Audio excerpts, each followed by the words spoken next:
هو احنا ازاي وصلنا لشكل العربيات بتاعت النهارده واتحولت ازاي من مجرد عربيه بيجرها الخيل لعربيه بتمشي لوحدها؟ لو رجعنا لاواخر القرن ال 18 العالم كان لسه عايش على صوت حوافر الخيول في الشارع، لان هي كانت افضل واسرع وسيله مواصلات بدل ما تاخد المشوار على رجلك. بس كان في مشكله مع زياده عدد الخيول وهي فضلاتهم. طبعا مش محتاجين نقول ان هي بتفضل في الشارع مع كميه الخيول الكبيره دي لحد ما يجي حد وينظفها، وده اكيد كان بيسبب امراض كتيره وبيسهل نقلها. بس ملناش دعوه بالموضوع ده. السؤال الأهم، هل كان في حاجة بديلة عن الحصان تحرك العربيات؟ أيوه كان في، وهو البخار. وعشان نعرف ليه لازم نرجع لأيام الرومان لما كانوا في اسكندرية. كان في واحد اسمه هيرو عمل جهاز بسيط كده بيستخدم البخار أو حوله لطاقة حركية. الجهاز ده كان عبارة كرة معدنية صغيرة كده ومجوفة وفيها فتحتين من كل جنب ومتثبتة على أنابيب محورية، وتحتها في غلاية فيها مية وبيسخنوا المية دي فهتنتج بخار. فالبخار هيدخل جوه الكورة من الأنبوبين، وبما إن مفيش مخرج للبخار غير الفتحتين دول فهو هيجبر الكورة على الدوران. وبكده الاختراع ده يعتبر أول تجسيد للمحرك البخاري في العالم، وفضل لمدة 2000 سنة جهاز ملوش لازمة، مجرد منظر، لحد ما وصلنا للقرن ال 19. المهندسين اكتشفوا إن هما ممكن يستخدموه في المكن، وفي البداية استخدموه في مضخات المية عشان تشتغل بالبخار، وبعدها الدنيا اتطورت واستخدم في حاجات تانية كتير لحد القطر. طب كان بيشتغل ازاي؟ كانوا بيحولوا المية لبخار، والبخار ده بيمشي في ماسورة ضيقة لحد ما يتمدد ويزق المكبس، وبعدها المكبس بيحول الحركة الخطية لحركة دائرية. وكده أهلا بيك في العالم الجديد، عصر البخار. وسنة 1825 تم افتتاح أول خط سكة حديد في العالم في إنجلترا، والطريق اللي كان بياخد 15 ساعة بالخيول دلوقتي بياخد 3 ساعات بس بالقطر. وعلى فكرة البخار احنا شغالين بيه لحد النهاردة، يعني تقريبا أكتر من 85% من إنتاج الكهرباء بيجي من البخار. ولكن المقدمة دي كلها عشان نعرف إن هما هيستخدموا البخار في كل حاجة، القطارات والسفن وحتى العربيات. بس البداية الحقيقية الموثقة كانت قبل الكلام ده كله في فرنسا سنة 1769. كان في مهندس عسكري اسمه نيكولا جوزيف قرر يعمل آلة بخارية تجر المدافع لجيش الملك لويس ال 15. عمل عربية من 3 عجلات وركب فيها من قدام غلاية مية نحاس كبيرة كانت بتشتغل بالبخار وبتمشي 4 كيلو متر في الساعة، وكل شوية كان لازم يقفوا علشان يملوا الغلاية مية ويولعوا الخشب تاني. وسنة 1771 حصلت أول حادثة في التاريخ لما العربية دي خبطت في جدار المعسكر واتقلبت. هتقولي ازاي العربية اتقلبت وهي سرعتها 4 كيلو متر؟ هقول لك ما هي كانت ب3 عجلات. المهم استمر الحال في التطور في العربيات البخار، والناس بدأت تعتمد عليها عشان بقت أسرع من الحصان. ولكن مش كل الناس طبعا، لأن كان إنتاجها محدود. وسنة 1860 في مهندس اسمه إتيان لونوار، هو بلجيكي بس كان عايش في فرنسا، سجل براءة اختراع لأول محرك احتراق داخلي شغال بغاز الفحم مش بالبخار. وبعد 3 سنين ركبوا المحرك ده في عربية سموها هيمو موبيل، ومشيت 18 كيلو في 3 ساعات، يعني ابطأ من الحصان. ولكن المهم ان الموتور ده اشتغل، والموتور ده هو اللي هيبقى الاب الشرعي لكل المواتير اللي بنشوفها لحد النهارده. وبعدها ب10 سنين تقريبا في المانيا كان في مهندس تاني اسمه نيكولاوس اوتو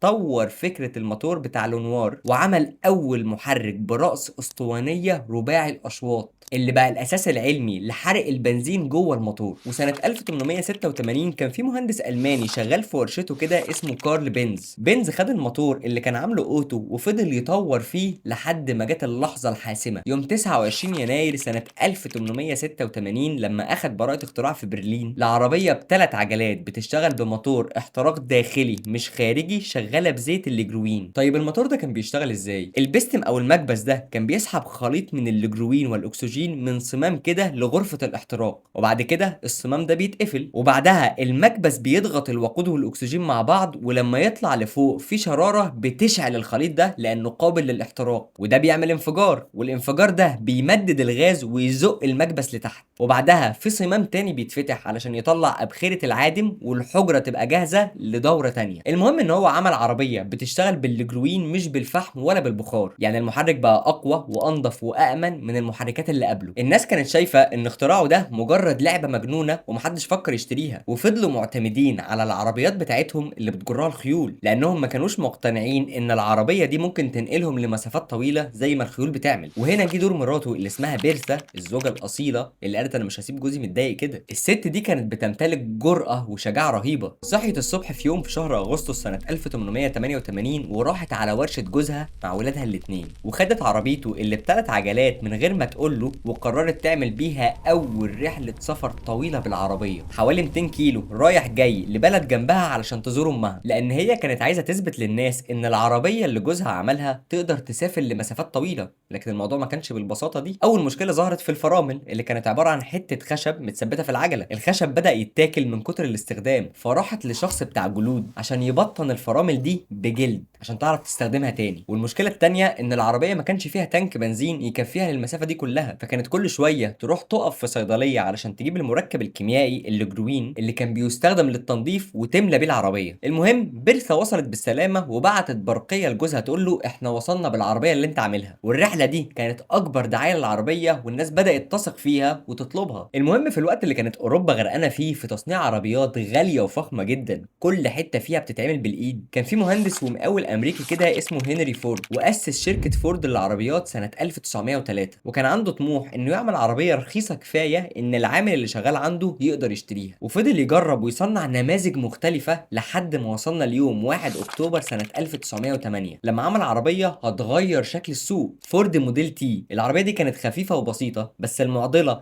ازاي هيصنع منها كميات بسعر رخيص. وسنة 1913 فورد قعد يفكر لحد ما جات له الفكرة العبقرية، استوحاها من مجازر اللحوم في شيكاغو لما شاف العمال واقفين في مكانهم واللحمة هي اللي بتتحرك قدامهم مش العكس. ففورد عكس الآية وطبق ده على الميكانيكا واخترع أول خط تجميع متحرك، وبقى شاسيه العربية هو اللي بيمشي على سير، وكل عامل بقى واقف بيعمل مهمة واحدة بس، يركب مسمار أو قطعة واحدة. فزمن إنتاج العربية الواحدة نزل من 12 ساعة ل 93 دقيقة بس. والإنتاج الضخم ده خلى فورد ينزل بسعر العربية من 850 دولار سنة 1908 لحد 290 دولار في العشرينات، وباع منها أكتر من 15 مليون عربية لحد ما وقف إنتاجها سنة 1927. ولحد سنة 1912 كانت العربية بتدور بالمنافلة، ما كانش في حاجة اسمها مفتاح أو المارش، لحد ما جه مهندس أمريكي اسمه تشارلز كيترينج وعمل المارش اللي احنا عارفينه وركبه لأول مرة في عربيات الكاديلاك. الصناعة بدأت تتطور والناس بدأت تطلب عربيات مقفولة علشان تحميهم من المطر والتراب، وظهرت بقى صراعات الشركات الكبرى زي جنرال موتورز اللي بدأت تقدم ألوان وموديلات مختلفة كل سنة. والعربية ساعتها ما بقتش مجرد آلة، دي بقت أسلوب حياة. ولكن التطور ده ما استمرش زي ما كل الناس كانت عايزة، لأن الحرب العالمية الثانية حصلت والصناعات كلها اتحولت لخدمة الجيوش. وسنة 1940 الجيش الأمريكي طلب من شركات العربيات إن هي تصمم عربيات دفع رباعي سريعة وخفيفة تتحمل بهدلة الحرب. وهنا ظهرت العربية الأسطورية الجيب سنة 1941. المهم لما الحرب خلصت سنة 45 المصانع رجعت تصنع عربيات تاني بس بالخبرة اللي اكتسبوها وقت الحرب. يعني سنة 1948 خرج للنور من ألمانيا أول عربية شايلة اسم بورش اللي هي كانت بورش 356، وبدأ عصر العربيات الرياضية السريعة. وبعد كده سنة 1970 اليابان دخلت بتويوتا ونيسان اللي ركزوا على الجودة الهندسية العالية وتقليل الهدر في التصنيع وغيروا مفاهيم السوق العالمي بعد كده. لكن في حاجة لازم تتقال، إن سنة 1959 كان في مهندس سويدي اسمه نيلز بولين كان شغال في شركة فولفو، اخترع حزام الأمان الحديث اللي هو فيه 3 نقط اللي بنستخدمه لحد النهارده. وفولفو كان عندها براءة الاختراع الكاملة للتصميم ده، بس سابت براءة الاختراع دي وخلت حزام الأمان مجاني لكل شركات العربيات في العالم علشان تنقذ الأرواح أكتر وما فكرتش في أي أرباح. وفضل شكل العربيات الميكانيكي ده مستمر لسنوات طويلة لحد ما العالم لقى نفسه واقف قدام أزمة تلوث واحتباس حراري. وسنة 1997 شركة تويوتا عملت عربية هجينة بتشتغل بالبنزين والكهرباء مع بعض ونجحت جدا. وسنة 2008 لما شركة تسلا طلعت أول عربية رياضية تسلا رودستر صدمت العالم كله بأن العربيات الكهرباء ممكن تكون سريعة وقوية جدا وتسافر لمسافات طويلة، وفتحت الباب لثورة حقيقية خلت كل الشركات الكبرى تتسابق علشان تحول كل إنتاجها لكهرباء. ولكن تعالى كده نرجع لسنة 1890 ونشوف أول عربية بخار دخلت مصر، كانت ملك للأمير عزيز حسن حفيد الخديوي إسماعيل، كانت ماركة فرنسية اسمها دي ديون بوتون، والناس في الشوارع كانوا بيبصوا لها باستغراب وخايفين منها وسموها العربية الطيارة لأن هم أول مرة يشوفوا عربية بتمشي من غير خيول. وسنة 1904 قرر الامير عزيز حسن ان هو يعمل رحله من القاهره لحد اسكندريه بالعربيه، ومشي مسافه 210 كيلو في 10 ساعات على سرعه 20 كيلو متر في الساعه. طبعا كانت الرحله صعبه جدا عشان ما كانش في طرق ممهده، وحصلت اول حادثه في مصر لما الامير محمد علي توفيق خبط في عربيه كارو كانت شايله خشب. الموضوع اتطور بسرعه، وسنه 1905 اتاسس اول نادي للعربيات في مصر برئاسه الامير نفسه علشان ينظم حركه العربيات اللي بدات تنتشر في شوارع القاهره واسكندريه. والنقله الشعبيه الكبيره حصلت سنه 1960 1930 لما الرئيس جمال عبد الناصر أسس شركة النصر للسيارات، وبدأت مصر تجمع وتصنع عربيات بالتعاون مع شركة فيات الإيطالية، ومن هنا اتولدت الأساطير المصرية الشعبية زي نصر 1100 ونصر 128 اللي دخلت كل بيت مصري، وكانت العربية الرسمية للمصايف